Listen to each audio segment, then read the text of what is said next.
As it relates to this upcoming game, definitely an important game. I want to encourage our fans. There's about a couple hundred tickets remaining to be sold, and the level of importance of us to continue to take care of home court is essential. It's essential to each and every week. This is a tough conference, especially a tough conference on the road. No different than we've experienced 2 losses on the road. We want to continue to win our home games, and those are important factors whenever you're building a program. Definitely encouraged by the film. I think, the self-inflicted wounds that we sort of have put ourselves, into is important to rectify. When I go back and watch film, I see the same shots that we have made consistently being missed. And I challenged our guys to continue to shoot the ball.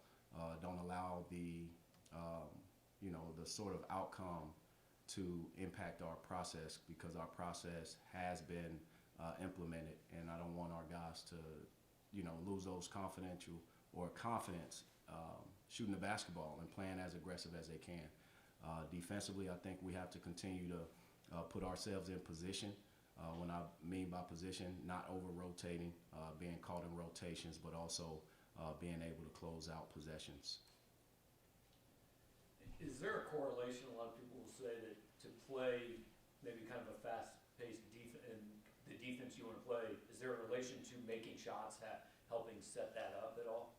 I think in any offense, it's important to make shots. Well, yeah, but I mean, I know what you mean. I know what you mean. Yeah, without a doubt. Because our shots, sometimes we have great looks with 5 seconds on the shot clock or within the shot clock, and that same shot may not ever be found later in the shot clock. And sometimes with the naked eye, you can say that shot is being taken faster than normal, but in actuality, that's what we practice, that's what we work on. And you just want to consistently do the things that you have done for months and not waver. It's very important that we do continue to shoot the ball. I encourage Noah Carter, I encourage Nick Honor, I encourage Kobe Brown, Demoy Hodge, and all our guys to continue to make shots, the same shots that they have consistently seen go in throughout their career. Defensively, it allows us to set up our press, which is different, whichever one we decide to go into. So it allows us to set up different presses, but there's no doubt in my mind, with that, you have to consistently work on transition defense too, and I think that's important. Coach, you mentioned on the radio show last night, Thanks for coming. focusing on process over results. Yeah. How do you keep the team from getting discouraged when the results aren't there and sticking to the process? Well, I think they look at me. If I'm not discouraged, I think it's important that we make sure we live in the process and not just the results. All along, I told my guys, and I'll give you an example, and I know most of you guys probably gonna ask the question about being ranked, but I told my guys last season, even before the season started, I said last season there were 47 teams that were ranked in the AP poll, 47. This year, because of the climate of college basketball, there will be a lot more. And there's a trivia question. How many have been ranked thus far? I'll answer it. 49. 49. And that number will continue to grow as you see the teams that's being counted for votes that hadn't been ranked.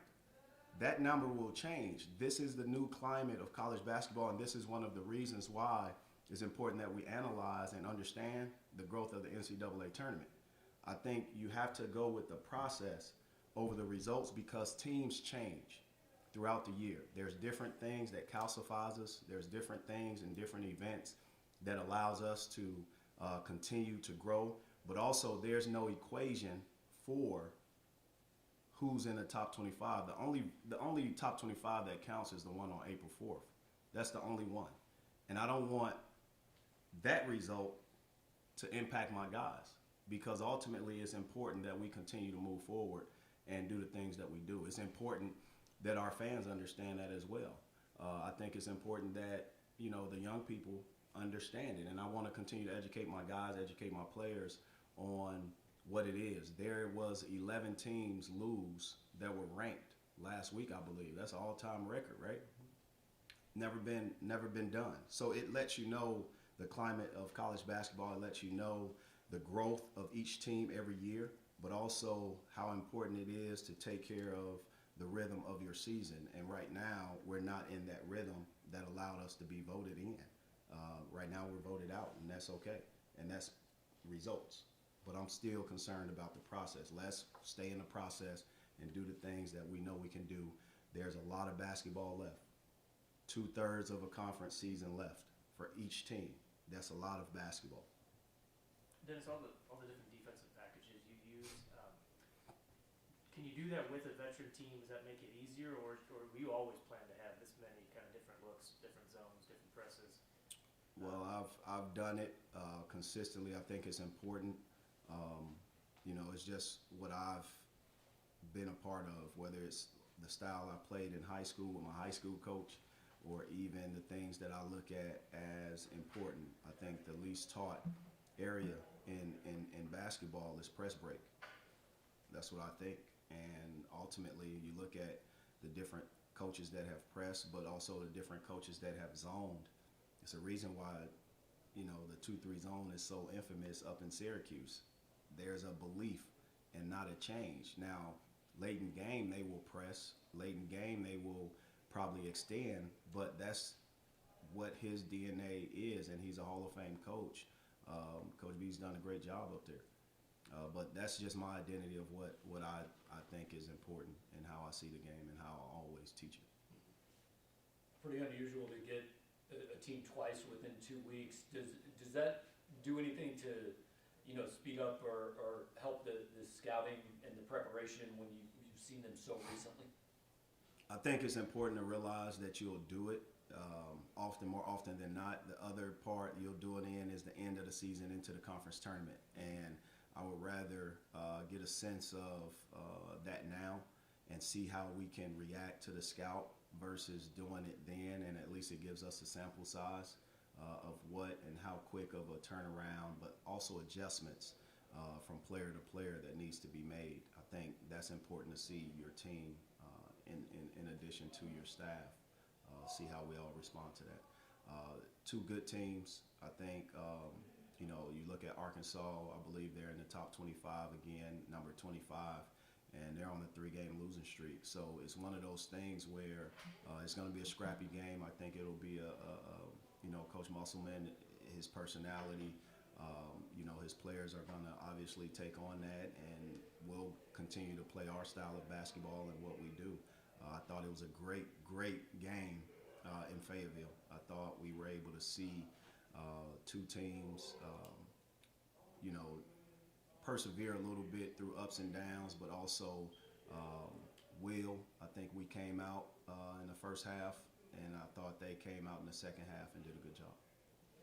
And it's just seeing some of the crazy finishes in the SEC, back and forth games, upsets so far this year. Just in your first year in this league, what's it been like so far? Man, I have so many, and that's a great question. I have so many text messages saying that I need to get a technical foul. And I tell everyone that's not my personality. That's not what I do. That's not how I coach. But it brings out emotions. That's what those close games, that's what they do. I think it brings out the best of our players. It shows how deep and how competitive our conference is. I think ultimately we have to understand that players are going to make plays, and it is a very, very, very high level, athletic, skilled game. It goes fast, and both teams are going to make mistakes, and we got to make sure we recover.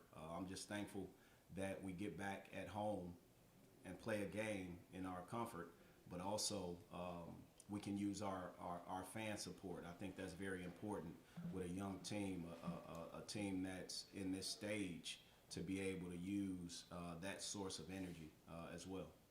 Time for one more question. I know that you like to take one game at a time. After Arkansas, you'll be playing Alabama on Saturday, and after all of the situation that happened with Alabama, the players, do you have any comment about that? Comment about Alabama. First of all, I think Alabama is the #1 team in the country. That's what I believe. A comment on one of the players I, here. I know, I got you. I think Alabama is the #1 player. I mean, the #1 team in the country. I think when you look at what they've been able to do, I've known Nate Oates since he was a high school coach in Detroit. What he's been able to do at Buffalo, what he's been able to do at Alabama. It's an unfortunate, situation, and I'm not looking at it from the standpoint of any basketball or any sport. A young person lost their life. A mother lost their life. A daughter doesn't have a mom anymore. I think any kind of violence, when you look at it from the big picture, is tough. And I continue to educate my guys on life, and those are situations that we'll always continue to talk about. But also, I look at University of Georgia, their football players.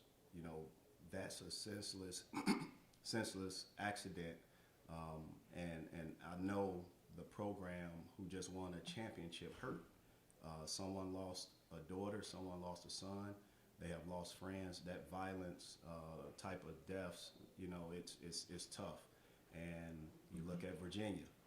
I think those things have to be talked about, but also have to be some education behind it on how we can continue to be there for our student athletes, but also for our young people.